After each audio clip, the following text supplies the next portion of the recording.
Mark, that was chock full of both kind of beautiful biblical storyline, glory, purpose of the universe, with lots of really practical stuff. It's like, I don't even know where to start here.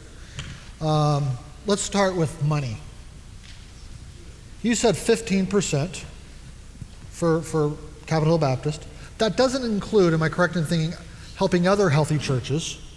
So that's 15% to missions overseas, and then another 15% to other kinds of... Like your church. Right, okay. Helping other healthy churches, or churches be healthy. My church, I mentioned to you guys 30,000 is what we were thinking through, and that's 10% of our budget. How about you guys? What percentage, and how did you come up with the percentages of your budget that you give to missions? Do you mind sharing? Just kind of go around. What's your percentage, and how did you get to that percentage? Yeah, well, I don't know how we got to this percentage exactly. Don't know that the number was a target per se, but I just checked. We give 22% for what we deem to be missions, but that includes church planting and our pastoral internship program in the vicinity, in the region. Okay. And the pastoral internship program. Okay. Ours is a 5-year-old church plant. It's 10%, but that does include some local mission as well, some church planting. And above that, we take an annual generosity offering that we use for missions. Any idea how you got to 10% or 15%, Mark? Yeah, we were a North American board. We were a North American Mission Board church plant. They required 10% as the beginning part. How's that? That's the answer. So you didn't think long and hard. No, we did what we were told. I wasn't there then, but that's where we started.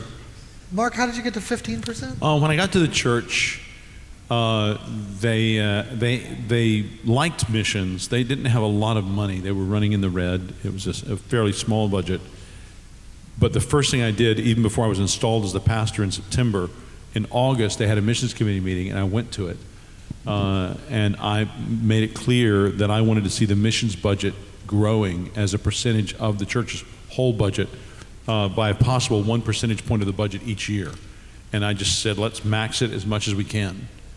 And generally, pastor, if the senior pastor will do that, then that takes the pressure off of any missions committee or missions advocate. The senior pastor needs to do that, because the senior pastor is going to be the one who hears the families complain there's not enough work with the youth, or just all kinds of other things, all the ways you can spend money on yourself.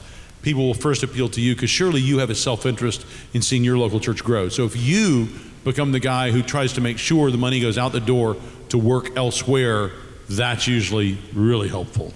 So we got it up to 15%, and that's where we finally just cried uncle. We just said with everything else we're doing, that's all we can do. And then we have another 15% on top of that tries to help other churches in the U.S., and that would be things like our internship program. So 30% of the budget is going to try to help churches other than our own. For our SBC friends, that was what, 60%? 70% here? Of that 15%, how much of that is SBC, cooperative program, IMB? Half of it? Somewhere between 40% and half, something like that. And the rest is going to be to individuals by name. But our SBC giving is kind of broken up too. So some of our SBC giving is in that other 15%, the money that we give to seminaries and other things like that. So it's kind of broken up. And within the international missions, of that 15%, roughly half-ish is going to be directly to the International Mission Board that we cooperate with. And the rest of it is going to be to individual people that maybe we've sent out that are doing things, Bible translation, other stuff that the IMB isn't doing, stuff like that. One thing I might add on the 15%, we don't have a set, agreed upon amount for the rest of the money that we give to help local churches, help send guys to seminary. Not that we don't think that's important, but even in our own church, we felt a real pressure that the stuff that's right in front of you, you need some kind of discipline, because when Nathan, who's a member of your church, is wanting to go to seminary and you want to help pay for his seminary, and there's work off somewhere else that you think is important, but it's not right in front of your face. You need some kind of discipline to keep The focusing. Carlsons have been in Malaysia forever. We give them $85,000 a year. They'd be great with $78,000. Yeah, we they'd can take probably that be fine. $7,000 and get Nathan his seminary support. Yeah, so Yeah. we found it's helpful as a church, even as much as I think we're all committed to the idea of international missions, to have some kind of informal discipline that just says, hey, we're not gonna raid this amount of money to pay for Cheverly Baptist Church. Church Well, plant. that percentage, like we're going to discipline ourselves to not do what's right in front of us, but further away, is why in the last session I was saying, I think you need to keep the S. The practical way of keeping the S in missions, and not just say, hey, we're all on mission, is something like that. Well, that's why I have mixed feelings about the Southern Baptist copyrighted on mission. We're living on mission. I appreciate what it means. Yes. They're just trying to make us Affirm. accountable for every day, Romans Affirm. 12. But I would just say it's slightly undermining that good old distinction. I like that good old distinction. I want to keep it out there and keep us pushing toward that. Trip?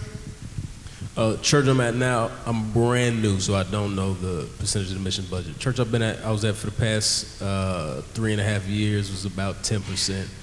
Way we got to that, just as pastors sitting around talking about our budget after the first couple of years, we decided we wanted to have a larger. It's hard with a church plant. You have so much going on, and it's hard, and you're barely doing anything that you're doing. None of the pastors are getting paid what they hope to get paid. Everything is really tight, but we wanted to try to, from the beginning, have a priority of using lots of as much as we can, to give outward to help build other churches.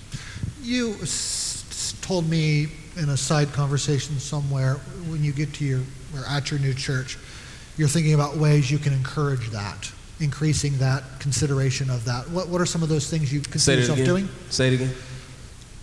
You are hoping to look for ways to encourage a growth in missions, attention to missions. What are the kind of things you're thinking about doing to encourage that? Because you're not the lead pastor, correct? Mm-hmm. Yeah. Okay, so from your position as an associate pastor, Mm-hmm. what are things that you can do to help encourage the church, give more attention?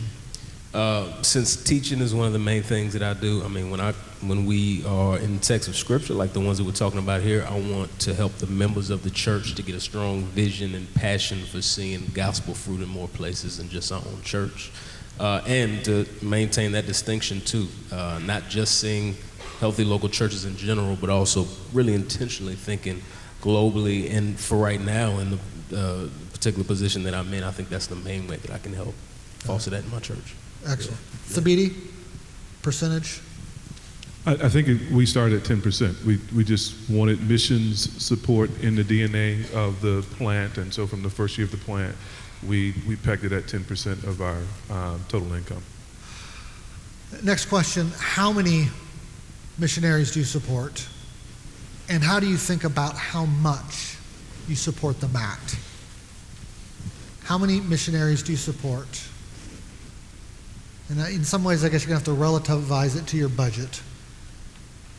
And how much do you think about supporting them at? Let's do it this way. Thabiti, brother? Our philosophy is fewer at a higher level. Right now, in terms of international folks that we support, not kind of like campus workers here in the States, things like that. So international support, I think we support 2 or 3 persons. And we've provided some startup support for a brother who's working internationally, trying to raise funds for indigenous workers in that. And so one of the guys we support at $10,000 a year, another guy at about $6,000 a year, based in part on their need and what we can do. Got it. At Capitol Hill Baptist, we're currently supporting about 20 missionaries. About a third of them are out with the International Mission Board. So we're just giving the money to the International Mission Board, and they're setting their salary based on where they're living. Of the other 2/3 that we're sort of directly funding, it does kind of depend. I think the main principle is overall, we want to be their primary source of support or something close to that. So, but then sometimes it just depends on circumstances. Like we had a sister, Lee, who was a Chinese national. She was converted through the ministry of our church. We're the only Christians she'd ever known or been a part of.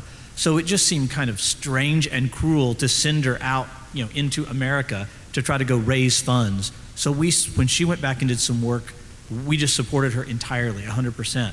Then we had another sister, Mandy, who had been doing student work. She already had more support than she needed. She was going to go do work in a country that was way less expensive than DC. So we still gave her about $5,000. And she said, I really don't need any money at all. And we were like, well, you have to take some money because we want the congregation to know if we're not going to send you overseas if we don't think you're worth us putting our money behind.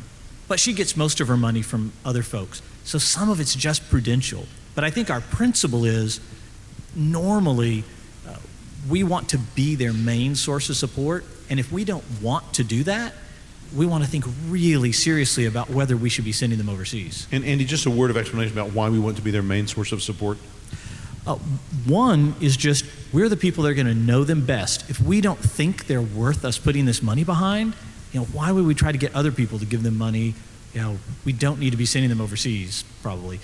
And also, there's accountability that comes with money. I mean, you don't want to sound too commercial, but money does sort of monetize what you think of a relationship. And if we're their primary source of support, it's reasonable for us to expect this kind of relationship where they're coming back and spending their time with us. We don't want them to be getting their support from 100 different places where when they come back to the States, they're having to visit all these churches. We love it if, one family that's in East Asia, there's a church up in Pennsylvania and our church, and together we make up about 90% of this family support. So when they come back, they spend a month and a half with us and a month and a half up in Pennsylvania. And that's all the people they need to visit. That's good for them spiritually. Oh, it's good for them spiritually. Instead of going to 15 churches. Yeah, it's good for our church. We know these people, and it's good for accountability. If there's ever any issues, there's one church, I know who they are. I can give them a call. We can talk together about ways to help them. It just seems wise. Your members are building relationship with that individual because they're there for a whole month and they're learning about what's going on wherever. So it's creating vision in the minds of your members. I think I understood 40% of what you said. It's hard to hear up here, isn't it? It's actually hard for us to hear each other up here. Yeah. You heard what I said, right? Yeah, and it was really good, Jonathan. Well done. It was really good. Thank you. So, Tripp. Well, hold on. Is this kind of what you had in mind when you said fewer with more? Yeah, absolutely. And part of what I love about what he's describing is, so in our case as a church plant, the folks that we're supporting are not yet folks who've sort of come up through the congregation itself.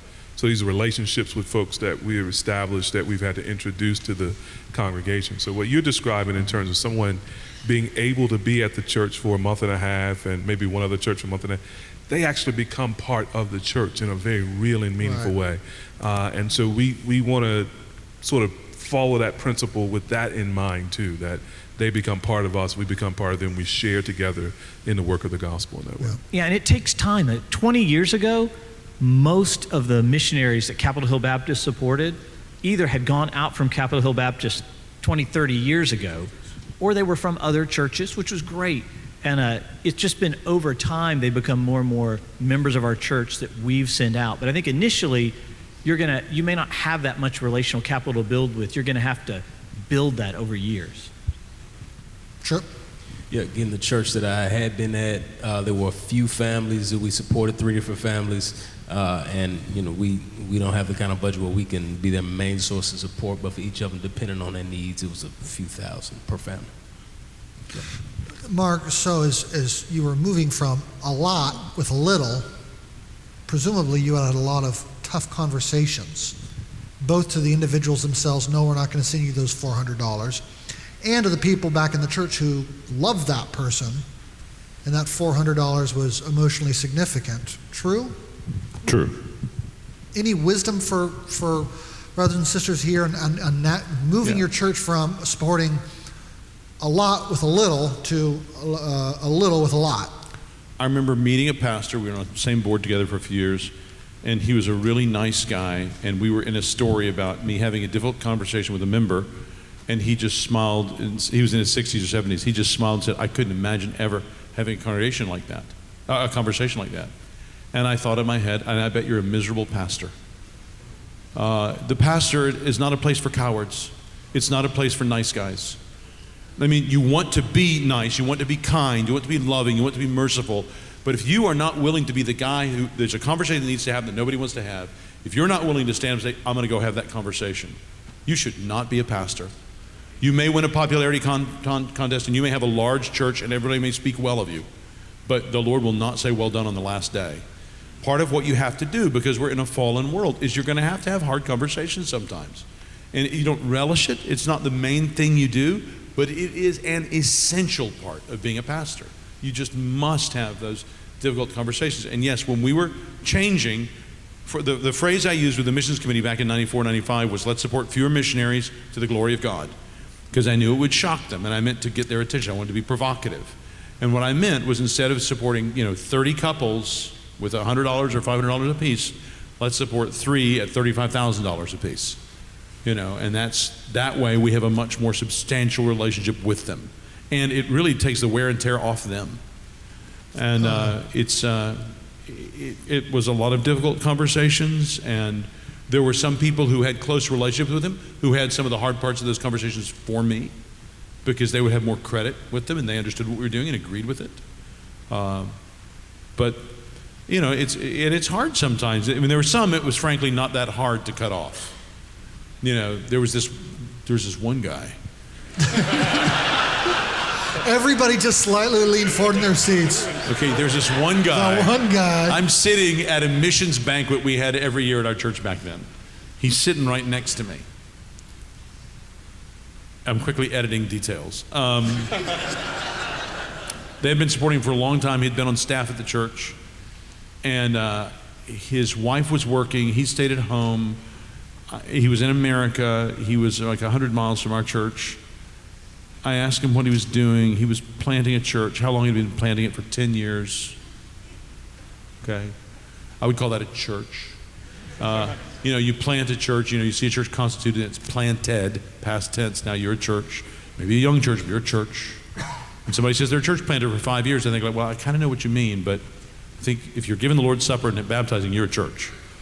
So with this guy, I asked, so are there just not other gospel preaching churches around? He said, oh no, there's a lot of gospel preaching churches around. He mentioned this large interdenominational church I knew of in this one town like 3 miles from him. Okay. And then I was trying to just go through the toolbox in my mind saying, well, what is he doing there? And I said, oh, are there not any other Baptist churches around? He said, oh no, there's a Baptist church 2 miles that way. He said, but it's an American Baptist church. I said, well, did they preach the gospel? He said, oh yeah. I'm thinking, okay, so I didn't say this to him, but in my mind I'm going, so we're giving you, I don't remember what we're giving him, $10,000, $15,000 a year? It was a lot, because he'd been a staff member. We're giving you $10,000 or $15,000 a year to make sure there is a Southern Baptist church within a 5-mile radius. What an utter waste of God's money. I mean, who cares if there's a Southern Baptist church? You want there to be a faithful gospel preaching church. I particularly, no offense Presbyterian friends and others, I would like there to be a Baptistic church, where believers are baptized, congregational. But where they send their mission dollars to, whether it's National Baptist or American Baptist if they're evangelical, or Southern Baptist or GARBC or one of the other 100 Baptist denominations, that's just not a gospel kingdom concern. That's like, which publisher published this? It's just, I love Southeastern Seminary, but we can give them money regardless of whether somebody calls us Southern Baptist. So it's just, I thought that was a very poor use of the congregation's money to help make sure for 10 years this guy gets paid to make sure there's a meeting up there that's not even able to support itself that could be called Southern Baptist. So you had a tough conversation at that moment, yes. Or later. Yes? Yes. I was going on, sorry. Yeah, that's all right. It was all eloquent. Chuck? I believe everyone that's gone out from our church has gone out through the IMB. And so that support comes through our cooperative program and our lottery moon giving. We have a couple of folks that we've helped out of our generosity campaign, which we take that offering once a year. We look at it then annually and see what are some needs that are current. What we give tends to be, it's certainly not majority support for these folks, and it's on an annual basis to see how we can help them. We're still learning. We're a church plant. We're still trying to figure this out. As of yesterday, we had 2 church members who met to help us think about how do we help shepherd our folks on the field. So this very issue of how do we stay connected with them, how do we love on them from a distance, we're still learning. Got it. I want to echo what Mark said about the importance of reforming your missions budget.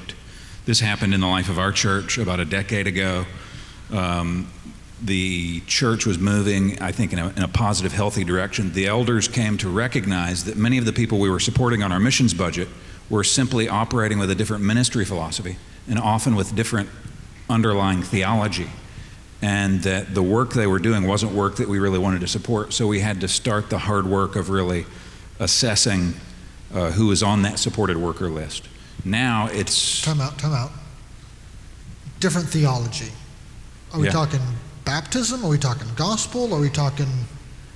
What category are we in? That's authority of Scripture? Yeah, a lot of pragmatic philosophy to ministry, issues of God's sovereignty that would have come out in counseling and such. Okay, sorry. Go back to... So, after 5 hard years of reforming the missions budget, now we have 6 or 8 people, and they're doing work in places like Jordan, Kazakhstan, reaching Afghans, Iranians, and work in the local area. Do you have any more cool stories for us? I'll tell you later. I think you've got more to cover. Yeah, you're right. Sorry.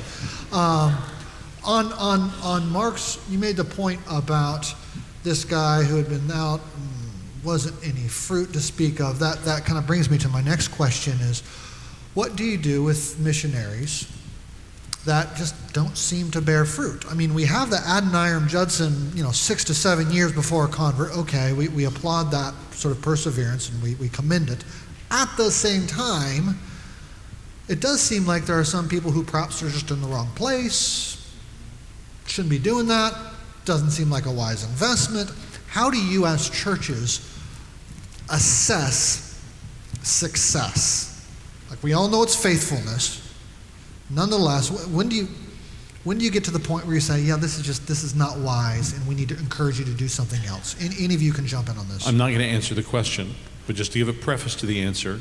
Yeah. Pastors, once again, speaking to you, this is where you owe it to the mission board. If you're using the IMB like Chuck is and like we do, and I love the IMB, it helps us financially so much because we're raising up a lot more missionaries by God's grace than we could ever pay for. And so we're partnering with other churches who might not have any missionaries from their own number to pay for, but they have some money they can contribute. So it's a great partnership. So if you don't know about the IMB and the cooperative program, I really encourage you to look into it, get to know more about it. But if there is a brother or sister who wants to go out, or even if they're already out and we keep up on their work and we know that we have reason to be concerned, I'm leaving aside the hard question you ask of how you know they're not fruitful enough, leaving that aside. But if we have reached that conclusion, I would implore you to have the difficult conversation. Do not make it be an IMB personnel thing. They'll have to do it anyway, but often they can't do it or they won't do it. And we need to be the ones to do it. We're the ones that they have the old relationships with. We're the ones who've done their father's funeral. We're the ones who maybe knew them in high school. We're the ones who have that relational capital from God for a reason. So pastors, we need to man up, and we, or at least someone in our congregation who's a leader and who's close to them, we need to be the ones to have those hard conversations when we come to the conclusion that one of these brothers now is going to share with us the wisdom of how we get to that conclusion. That's exactly right. You have hard conversations without the wisdom? Okay, go on. That's even the case with evangelism. To Mark's point earlier, going across the ocean is not going to make you evangelistic. And so if you know that you have folks who want to be missionaries, but they're not going across the street to tell their neighbors about Jesus, I'm not putting my dollars behind that person because they're not going to pick up that passion just because they got on an airplane. And so from the IMB, we have to take our applicants and walk them through this, even holding them accountable to doing personal evangelism. And we shouldn't have to be doing that. They should be coming to us from your churches already with that passion that they get from you, not from us. We got to be able to build on what you've already given them. So, how do we think about fruit? How do we evaluate? My mind goes to a couple of places. 1 Corinthians 4, 1 and 2. We are stewards of the mysteries of God. What is required of stewards is that they be found faithful. So you kind of made faithful or given and moved on pretty quick. I just want to come back to that. Say the first thing I'm looking for is faithfulness with the gospel. Is there theological integrity? Is there integrity with the message? Elsewhere in Corinthians, Paul says, one man plants, another waters, God gives the increase. So I'm interested in planting and watering. So am I seeing them do the things with the gospel that lead to, by God's grace, conversion? So are they evangelizing? Am I talking with someone who seems to me to be overly preoccupied with strategy? They're always debating strategy, but actually never talking to their neighbor? Or am I talking with someone who's actually working to meet people and share and so on and so forth? So that's a part of success to me, even though we're not talking about the outcome there. Then I'm thinking about their spiritual and physical health, right? So back to the earlier conversation, are they fruitfully involved as members in a local church? And are they, if that's a possibility, and are they benefiting from that and benefiting others spiritually in the local church? And what's going on with them physically and mentally? Are they well? Or am I dealing with someone who, this isn't a success issue, it's just a well-being issue, dealing with someone who's deeply depressed for a long time, and maybe needs to be brought off the field or what have you. So I'm thinking about those kinds of issues pastorally as well. At no point, though, did you list conversions. I don't think it's within the missionary's ability to convert someone. What if they've been there for 10 years and no conversions? I don't think that's necessarily a failure. I mean, you were citing historical examples. It just may be good tilling of hard ground, and God in His kindness will send someone else next who sees the fruit from it. I think of one worker we've supported for years in a European country, who I don't know what conversions he's reported, and he may look a bit like the tortoise, but I think the brother is fruitful, just in a different kind of way. I do think, Jonathan, where I get closer to what you're asking about and what nobody's taken the bait of, that I will maybe take the bait and we'll see what you do with tortoise soup. I do think if it's somebody who's not on the mission field yet, they're in our church, like your example, Chuck, and they want to come forward and present themselves as a missionary, that's where if I don't see them, and I probably won't use the old language of soul winner and know that they're being used as an instrument of conversion, because I don't think it's the only reason or the only way God uses people fruitfully. But the more vague language I'll use is if I don't see them as a change agent in others' lives, then I'm skeptical of us investing in them. So whether or not it's when somebody starts meeting with them, their life starts to either become a Christian or they start growing in Christ. If they're not somebody who regularly is taking initiative and is a change agent in others' lives, then I'm probably not going to encourage us to start off supporting them. Yeah. Everybody. Everybody's ready. Go ahead. Hey, I'm in charge here. Trip. Okay, go ahead. Well, I was just going to ask a question. Is it possible for somebody to be faithful, but just not very good at it? Like maybe they just don't have the particular gifts to do really well in the particular area that they are, but they're being faithful and they're, serving with integrity, theological integrity, that makes you say, well, maybe this isn't the right person to give our money to, and how do you make that decision? Well, it's with a preacher. The guy might be faithful, but you're not really a preacher. You're not going to hire him. Well, I think the example Mark gave, like if you got people in your church, sometimes I explain it to people this way. If I've got two families in my church and they both want to go be missionaries, I'm a Calvinist. I think God alone saves people. I don't think people convert them, but maybe this is like Calvinist meets slight charismatic stuff. But if I got these two families, they're both faithfully sharing the gospel, and one family, everybody they talk to seems to become a Christian, and the other family, everybody they talk to is looking at their watch and wants to go do something else, I'm totally sending the first family overseas as a missionary. Why? It just seems wise. God's blessing seems to be on those people. So that's on the front end. On the back end, when you're talking about somebody who's overseas, he's there for 5, 6, 10 years, there's no fruit, how do you assess whether they should be doing it? Well, there's a lot of ways you should assess it, but kind of to the conversation we just had about money, you can't assess it if you don't have a relationship with them. There's nothing you can put in an Excel spreadsheet that is going to enable you to be able to make that decision. Like what the BD's saying. Like, you're going to have to know that person, know their life. You're probably going to have to go spend time with them overseas and see what they're doing. Yeah. There's just not a quick, easy plug in the numbers way to decide whether somebody's faithful. And you may get over there and say, hey, this person just doesn't seem to function well in another culture. They're not talking to other people. They haven't learned the language yet. I think this just isn't for them. But it's going to take time and a relationship. You can't do it by just looking at a column of numbers of conversions. Got it. Helpful. Yeah, I think that's critical, Andy. I think it's easy to get a report from somebody from across the seas and say, I've been faithful. It's just not God's sovereign plan for anybody to get converted under my ministry.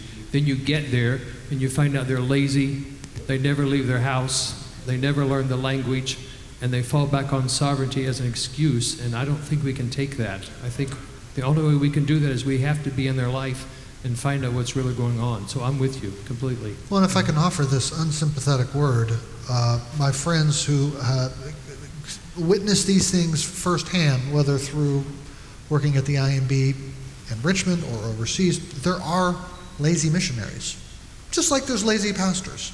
Sure. Right? We don't know any of them. But you got something else on this? I wanted to go back to something you said earlier. Well, the one happy thing I'd end this on too is you also need to have relationships, because you may have there may be a flip side to this too. I won't name names, but there's one particular missionary I know who's this Eeyore-like guy that from a distance, I would communicate with him like, what's happening? Nothing. Like nobody's doing anything. Well, I'd go visit this guy and I'd go take a walk with him. What are you doing? Oh, it's hard here. Nothing much happening. I'm going to go over and do a Bible study at, Zoomrod's house. I'm like, oh, really? Is Zoomrod studying the Bible? Yeah, she's a Christian now. Well, Zoomrod wasn't a Christian the last time I was here. Yeah, I guess so. And so you just have to be in people's lives to be able to assess faithfulness.